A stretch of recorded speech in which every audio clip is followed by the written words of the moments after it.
Hello and welcome to the next video of my Worlds 2024 preview series where we're covering Vikings Esports, the second seed from Vietnam. If you missed yesterday's video, we covered GAM, who are the first seed. This is the first time this organization has went to Worlds. The remnants of what was Saigon Buffalo a couple years ago that we saw at 2022 Worlds. In the case of just one player, and that's the AD carry, and we'll talk about that. Talk about him specifically for quite a bit in this video. But Vikings, never been to the international event before.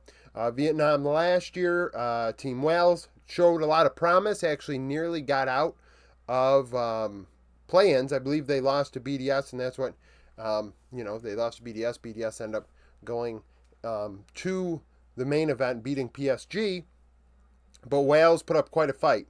Now, Vikings are no slouch. This is a young team, 21.5 years old, and we're not even counting the jungler, who I believe is a young player as well. In the top lane, we have a rookie who's only 18. We're going to go Nanu as the name. In playoffs, he struggled.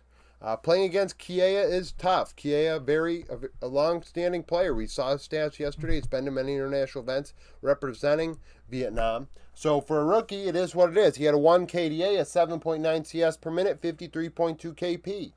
1.42 return on investment, so a lot of damage. You're going to find with Vietnam, they play a very aggressive brand of League of Legends. LPL will scrim against Vietnam quite often because of this. And getting those scrims is huge. Vietnam cannot be overlooked. It certainly cannot internationally. 19.3 damage share, 19.9 gold share, so very low resources and not really punishing his team all that much in terms of damage share. 2.27 vision divided by wards placed, so decent vision efficiency. Now, at 15 minutes, he was behind Kiea quite a bit. 325 gold, 12 CS, and 402 XP. Had 6 solo kills in 14 games and 7 champions played. Domestically, you do not want to be behind at 15 minutes, but I'm thinking more about it right now. Play-ins, I believe, are only, well, I think it is all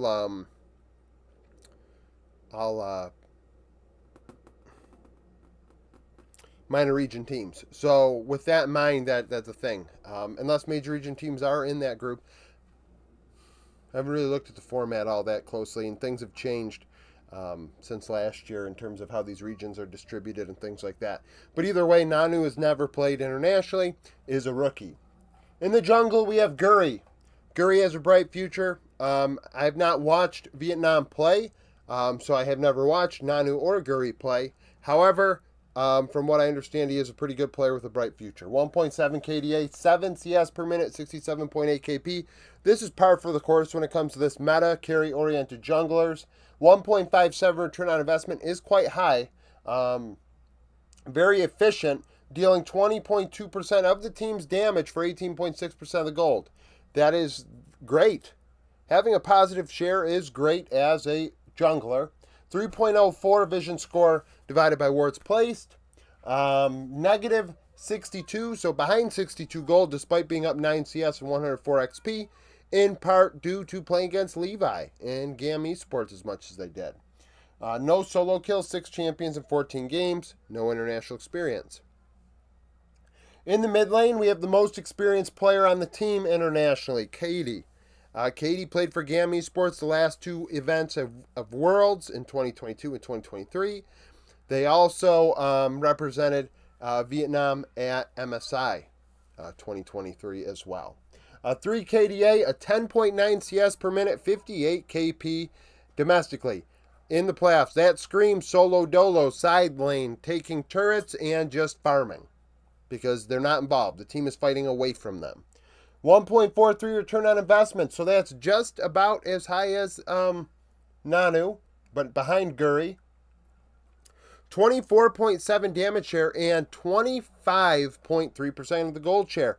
They got the largest piece of the pie in terms of resources, and I'm a big Shogun supporter. That is a big concern because we've seen Katie at international events in the past for GAM, and definitely being one of the pieces that we thought held GAM back. AD carry as well, but Katie consistently getting diffied a bit. 6.8 return on 6.8 vision score per ward placed. Very efficient in wards. Give them a lot of credit for that. Domestically up 433 gold, 9 CS, 83 XP, so that's good playing into Emo. We saw Emo's stats were lackluster yesterday. 3 solo kills, weakest champion pool, utilized in playoffs, 5 champions in 14 games. We have seen Katie play crazy shit in mid. He has the ability to play many different things. Oldest player on the team is, well, maybe not. 24 years old, BA is as well. 11 and 17 internationally, 1.7 KDA, 67.1 KP, only 8.2 CS per minute. Goes to show you, oftentimes he is not getting many resources internationally. He's more often than not behind. And that's also in part due to the fact that GAM usually are in the main event immediately. First seed of Vietnam historically has been able to go to the main event almost right away. So that is a thing. 1.44 return on investment. And Worlds 2022 and 23 groups in Swiss stage were the end of their travels. Now we have Shogun at 80 carry. Shogun's, so going into MSI 2022, when I just started doing this, I made a video previewing MSI in Saigon Buffalo.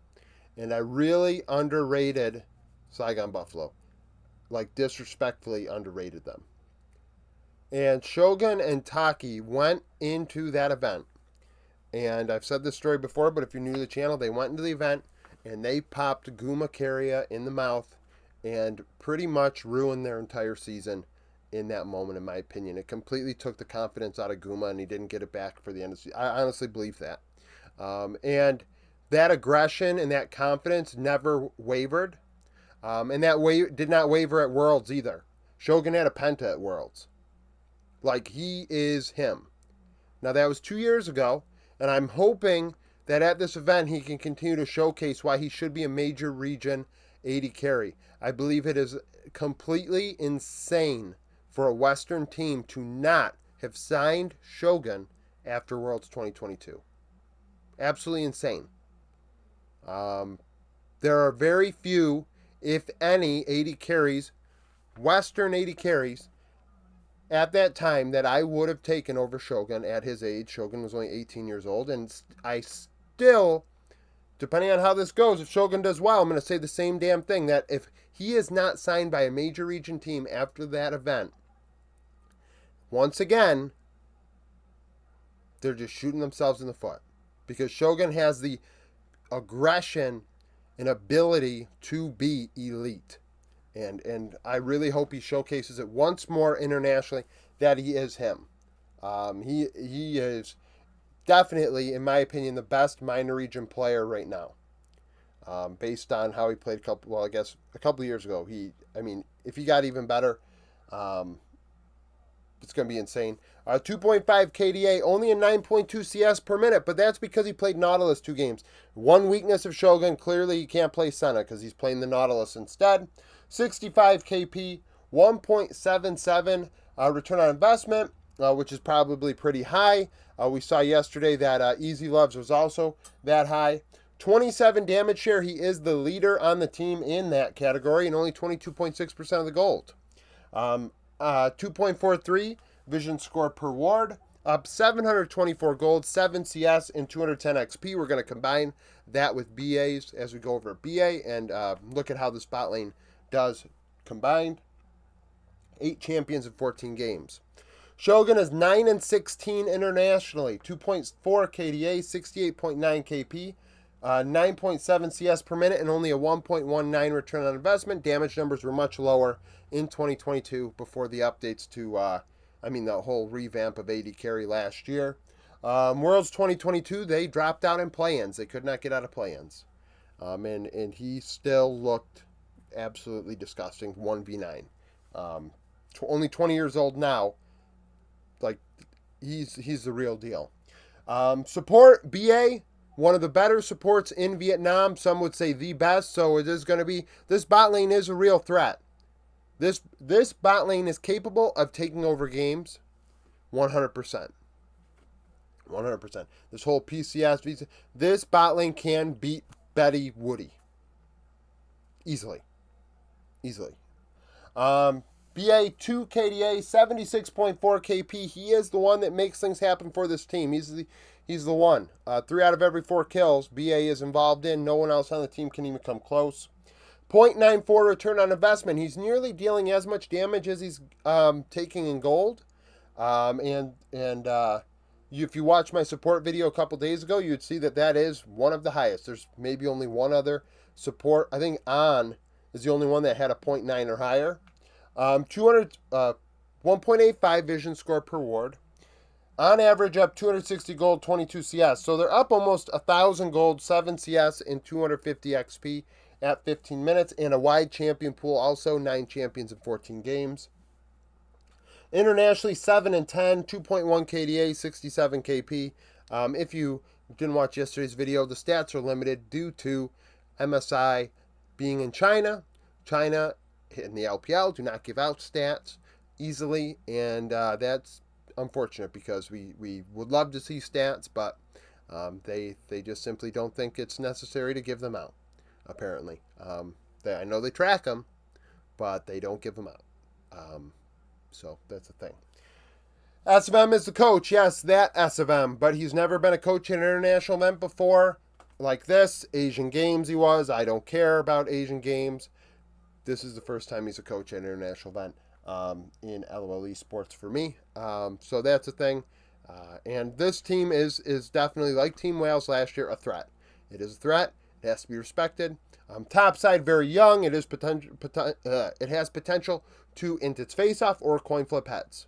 But this bot duo I expect to be a thing to remember. And I'm really hoping Shogun once again showcases why he should be in a major region team in 2025. So thank you for watching. If you like the video, like it. Subscribe to the channel for daily League of Legends content.